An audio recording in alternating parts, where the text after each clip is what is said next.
Mains की skin और shaving दोनों का ही बहुत ही कॉम्प्लिकेटेड रिलेशन है। कई बार रेजर बम्प्स, कई बार इनग्रोन हेयर और कई बार बहुत सारी इरिटेशन जो आपके गालों को कर देती है लाल।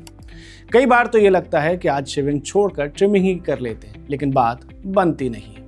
इसीलिए हमने बात की मणिपाल हॉस्पिटल की डॉक्टर आकांक्षा से। उन्होंने हमें बताए हैं बहुत सारे छोटे छोटे और ज़रूरी सॉल्यूशंस। देखिए ये पूरी बातचीत मेरे यानी कि सिद्धार्थ पुरोहित के साथ मेंस ओनली पर। एक और चीज़ है जो पोस्ट 30 देखने को मिल रही है या आफ्टर 25 में कहूँगा, वो है इनग्रोन हेयर्स या फिर बियर्ड एक्ने। जब भी आप दाढ़ी बनाते हैं, बहुत सारे लोगों को इनिशियल डेज में उस तरह इस्तेमाल करना नहीं आता, और कुछ लोगों के साथ ये भी प्रॉब्लम होती है कि उनके बाल यूनिडायरेक्शनल नहीं है।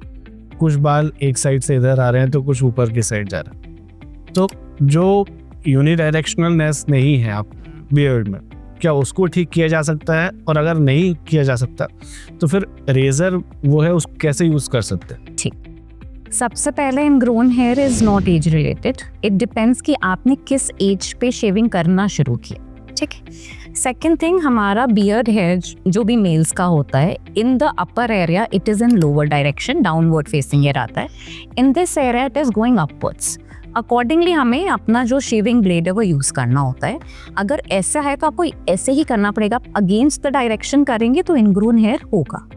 सेकेंडली, जो आपका ब्लेड होता है, जो रेजर है, it should be a single blade razor. अगर मल्टीपल ब्लेड्स में क्या होता है, एक ब्लेड ने बाल हटा दिया, फिर बाकी सब्सिक्वेंट ब्लेड्स तो स्किन ही हटाएंगे ना। उसके बाद आपको स्किन इंजरी भी होती है जिसकी वजह से बम्प्स आते हैं एंड इनग्रोन हेयर भी होता है।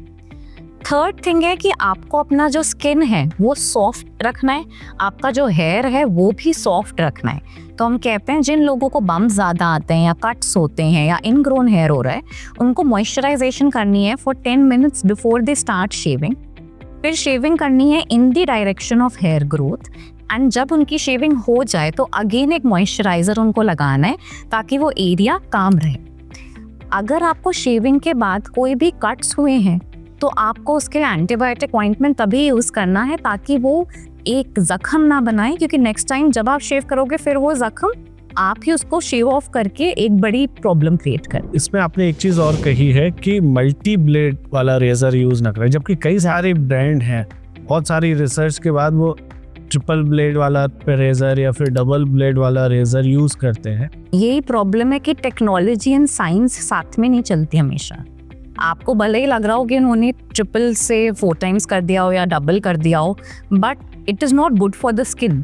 सो एक ऐसा लगता है देखने में कि अरे अब तो और अच्छे से क्लोज हेयर कटना चाहिए, बट बात है कि वो पहले भी कट रहा था, हेयर ना कट के स्किन कट रही है, बिकॉज रिक्वायरमेंट ही नहीं है इतने ब्लेड्स की। जो शेविंग क्रीम आती है, बहुत सारे ब्रांड उनको प्रमोट भी करते हैं। हाँ, इसमें कुछ एक आयुर्वेद के गुरु इन दिनों सोशल मीडिया पर तैर रहे हैं, और उनके हिसाब से कि इसको आप मिल्क से भी कर सकते हैं।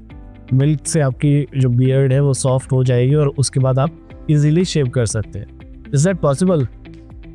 नहीं, मिल्क एक्चुअली प्रॉब्लम क्या है कि मिल्क एक तो आपकी स्किन पे स्टे नहीं करेगा, बिकॉज बिल्कुल वाटरी उसका कंसिस्टेंसी होता है, एंड सेकेंडली मिल्क में लैक्टिक एसिड होता है सिर्फ, उसमें कोई ग्लिसरीन या फिर कोई भी मॉइस्चराइजिंग कैपेबिलिटीज़ नहीं है।